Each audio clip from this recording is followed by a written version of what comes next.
এবাৰ কৰ্মচাৰীসকলৰ দৰমহা বৃদ্ধি সন্দৰ্ভত গুৰুত্বপূৰ্ণ খবৰ আহিছে। কিমান বাঢ়িব দৰমহা, কেতিয়াৰ পৰা লাভ কৰিব এই বৰ্ধিত দৰমহা, নতুন ফিটমেন্ট ফেক্টৰ সন্দৰ্ভতো গুৰুত্বপূৰ্ণ খবৰ আহিছে।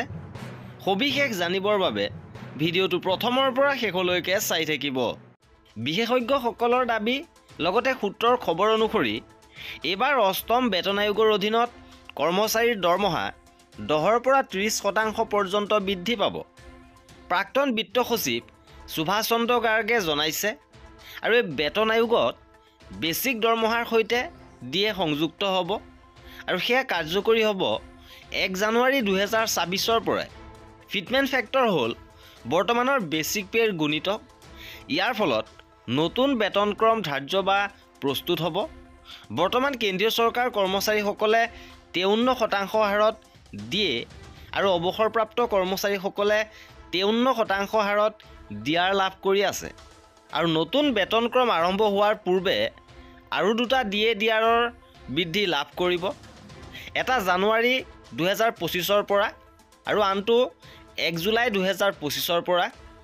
প্ৰথমটোৰ সময়সীমা ইতিমধ্যে আৰম্ভ হৈছে আৰু খবৰ অনুসৰি হোলীৰ সময়ত এই ডিএ বৃদ্ধি ঘোষণা কৰিব। লগতে ধৰি লওক এই বছৰত 7% ডিএ বৃদ্ধি হ'ল। এই ক্ষেত্ৰত 26ৰ 1 জানুৱাৰীত ডিএ হ'ব প্ৰায় 60%। আৰম্ভণিৰ দিশে 1.6 ফেক্টৰ ধৰি আগুৱাব লাগিব।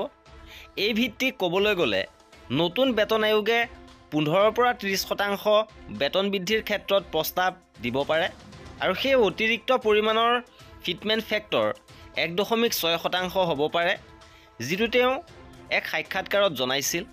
তেওঁ জনাইছিল 20% বেছ ফেক্টৰ 1.6 অথবা 160, য'ত পোৱা যাব 32ৰ পৰা 60 এই ক্ষেত্ৰত বিবেচিত হ'ব পাৰে 192 বা 1.92।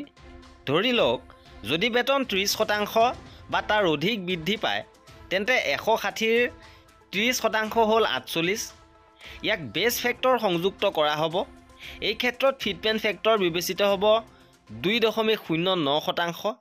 গতিকে আচল ফিটমেন্ট ফেক্টৰ 1.92ৰ পৰা 2.08% হ'ব পাৰে। সপ্তম বেতন আয়োগৰ অন্তৰ্গত ফিটমেন্ট ফেক্টৰ ছেট কৰা আছিল 2.57। ইয়াৰ ফলত সৰ্বনিম্ন বেচিক দৰমহা 7,000 টকাৰ পৰা 18,000 টকালৈকে বৃদ্ধি হৈছিল। ইপিনে এই বিষয়ক লৈ কিছুদিন পূৰ্বে কেন্দ্ৰীয় মন্ত্ৰী অশ্বিনী বৈষ্ণৱে জনাইছিল সঠিক সময়তে অষ্টম বেতন আয়োগৰ গঠনৰ কাম শেষ হ'ব, লগতে সঠিক সময়তে কাৰ্যকৰী হ'ব। আৰু মাননীয় বিত্তমন্ত্ৰী ডাঙৰীয়ানীয়েও এই কথা জনাইছে যে 2026 চনৰ 1 জানুৱাৰীৰ পৰাই কাৰ্যকৰী হ'ব অষ্টম দৰমহা আয়োগ। আৰু এই আছিল আজিৰ ভিডিঅ'টোত। কৰ্মচাৰী আৰু পেঞ্চনাৰৰ প্ৰতিটো আপডেট পাই থাকিবৰ বাবে আমাৰ চেনেলটো ছাবস্ক্ৰাইব কৰি ৰাখিব। ভিডিঅ'টো শেষৰলৈকে চোৱাৰ বাবে বহুত ধন্যবাদ।